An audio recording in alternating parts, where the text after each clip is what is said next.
گەڕەکی ئازادی یەکێک لەو گەڕەکە کوردیە بەناوبانگەکانی کەرکووک کە هۆکاری سیاسی و کۆمەڵاتی دەوری باڵای بینیوە لە ئاوەدانکردنەوە و بنیادنانی خانوبەرەتیدا. ئەم گەڕەکە لە نێوان ساڵانی 50 بۆ 60 سەدەی ڕابردوودا بنیادنراوە لە دوای ڕووداوەکەی ساڵی 1959 شەڕی کەرکووک کە کوردەکان ڕەویان کردو لە گەڕەکە تورکمانەکان و ئەم ئاقارەیان ئاوەدان کردووەتەوە.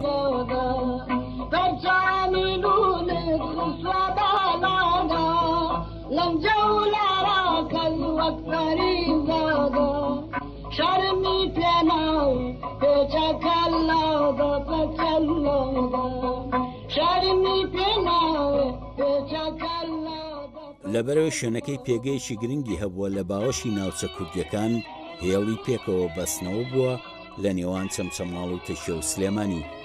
لە سەرەتادا خانووەکانی لە قوڕ دروستکرا، بەڵام لەگەڵ فراوانبوونی لەسەر بنەمای تەلارسازی نوێدا خانووی تێدا بنیادنرا و گەچ و بەرد و نورە بەکارهات لە دروستکردنیدا.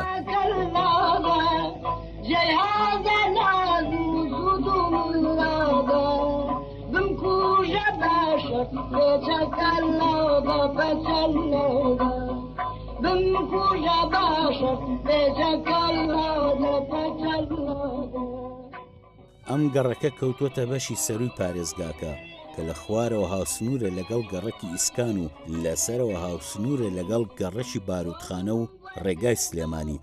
لە سەرژمێریەکانی حکوومەتی عێراق ناوی لە چوارچێوەی گەڕەکی ئیمام قاسم تۆمار کراوە تا بۆ ئەوەی سیاسەتی بە عەرەبکردنی جێبەجێ بکات. هەر بۆیە ئەم گەڕەکە تا ماوەیشی دوور و درێژ ناڵاندی بەدەست بێ ئاوی و تا بۆ ئەوەی خەڵکەکەی چۆڵی بکەن و ئاوەدانی نەکەنەوە.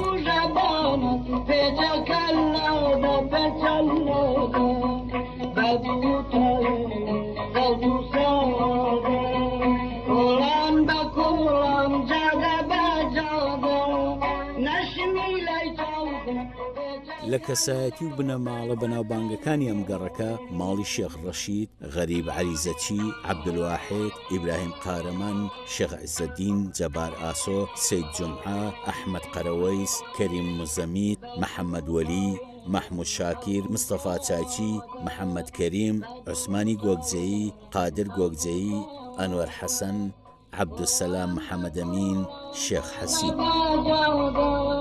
قرآن با قرآن جادا با جادا نشمی لای چاودان پیچا کلا دا پچلا دا نشمی چاوکادا پیچا کلا دا پچلا دا. ئەم گەڕەکە خاوەن هەستی کوردایەتی و جێگەی ڕێخستنەکانی حیزبی شووعی و پارتی دموکراتی کوردستان و لە شۆڕشی نوێژدا جێگەی ڕێخستنەکانی یەکێتی نیشتیمانی کوردستان بوو. لەم بوارەدا گەلێک شەهیدیانداوە و هەردەم جێگای مەترسی دەسەڵاتدار بوونە.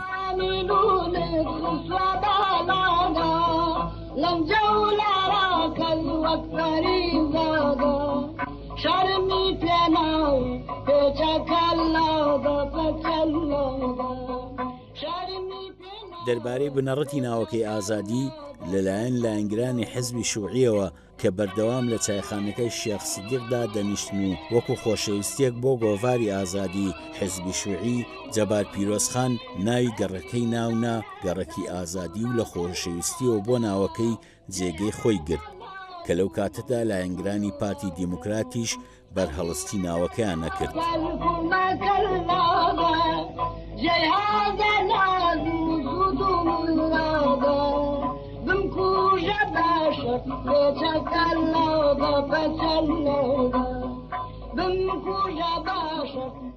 ئەم گەڕەکە تێکەڵاوە لە کوردی هەموو ناوچەکانی کەرکووک لە بەرزنجە و سەیدانی پیریادی و گەڵاوی و جاف و زەنگنە و شوان هەر بۆی ڕوخاندنی گەڕەکی جمهوریەکان بوو بە دروستبوونی گەڕەکی ئازادی کە لە هەموو لایەکەوە هاتن بۆ ئاودانکردنەوەی.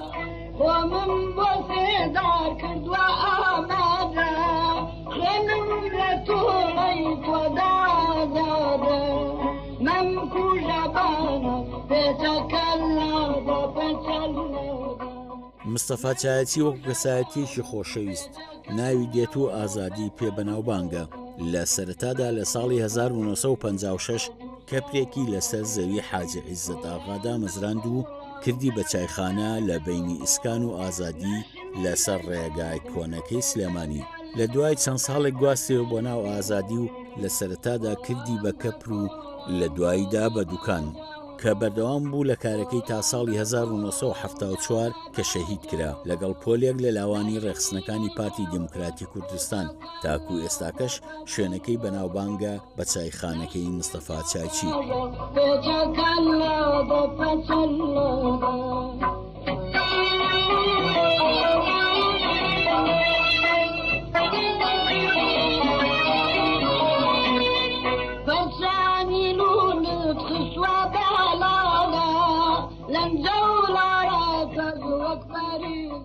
گەڕەکی ئازادی خاوەنی ژمارەیەکی زۆری کەسایەتی بەناوبانگە و هەریەکەیان کاریان کردووە لە بوارە جیاوازەکاندا، بۆ نمونە شێخ ڕەشید، دکتۆر جەمال ڕەشید، کەمال ڕەشید، مەحموود شاکیر، ست تەبیبە، مستەفا زەنگەنە.